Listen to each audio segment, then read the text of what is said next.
சிக்கனை நல்லா வாஷ் பண்ணி இஞ்சி பூண்டு பேஸ்ட்டு ஆட் பண்ணி வச்சுருக்கேன். இப்போ நம்ம வந்து மண் சட்டியில் வந்து ஒரு சிக்கன் கிரேவி வந்து பண்ணலாம். ஓகே, கேஸ் ஆன் பண்ணியாச்சு. இப்போ வந்து மண் சட்டி காஞ்சிட்ருக்கு. நல்லெண்ணெய் ஊற்றிக்கலாம். நான் வந்து இன்றைக்கி நல்லெண்ணெயில் தான் சிக்கன் கிரேவி வந்து பண்ண போகிறேன். ஸோ ஃபஸ்ட்டு நல்லெண்ணெய் ஊற்றிக்கலாம். பட்டை, லவங்கம், ஏலக்காய் ஆட் பண்ணிவிட்டு கருவேப்பிலை ஆட் பண்ணிடலாம்.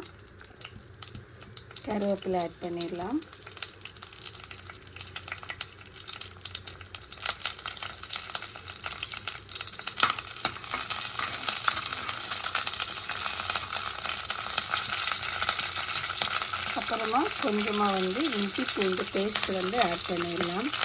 எப்போவுமே சிக்கனுக்கெலாம் வந்து வெங்காயம் எல்லாம் ஆட் பண்ண முன்னாடி கொஞ்சம் இஞ்சி பூண்டு பேஸ்ட் ஆட் பண்ணிவிட்டு வெங்காயம் எல்லாம் பண்ணுங்கள். ரொம்ப சூப்பரான டேஸ்ட்டாக இருக்கும். பச்சை மிளகாய் ஆட் பண்ணிவிட்டேன்.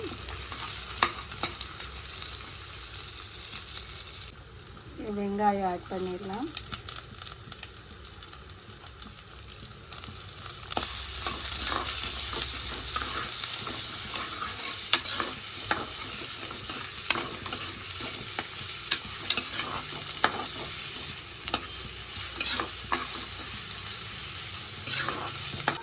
அப்படியே தக்காளி ஆட் பண்ணுறேன்.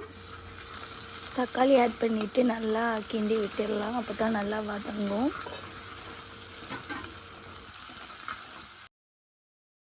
இப்போ எல்லாமே நல்லா வதங்கிருச்சு. இப்போ நம்ம வந்து வாஷ் பண்ணி இஞ்சி பூண்டு பேஸ்ட் ஆட் பண்ணி வச்சுருக்க சிக்கனை வந்து இதில் ஆட் பண்ணி நல்லா மிக்ஸ் பண்ணி விட்டுக்கலாம்.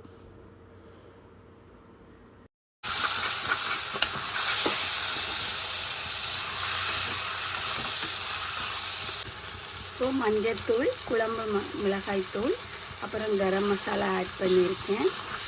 சிக்கன் நல்லாவே தண்ணி விட்டுருச்சு. இப்போ நல்லா மிக்ஸ் பண்ணி விட்டுக்கலாம்.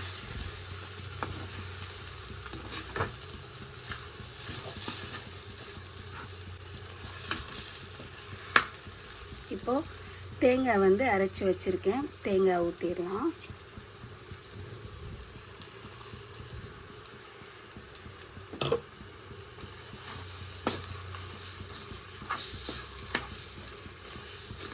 இப்போது அடுப்பை கொஞ்சம் நல்லா சிம்மில் விட்டுட்டு கல்லுப்பு போட்டுடலாம். கல்லுப்பு எடுத்துக்கிட்டேன், போட்டாச்சு. இப்போ இந்த கல்லுப்போடு சேர்த்து நல்லாவே மிக்ஸ் பண்ணி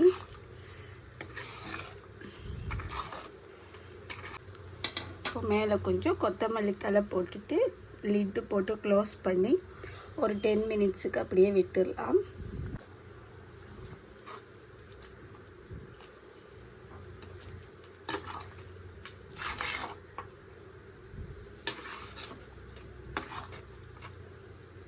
அப்படியே லிட்டு போட்டு க்ளோஸ் பண்ணிடலாம்.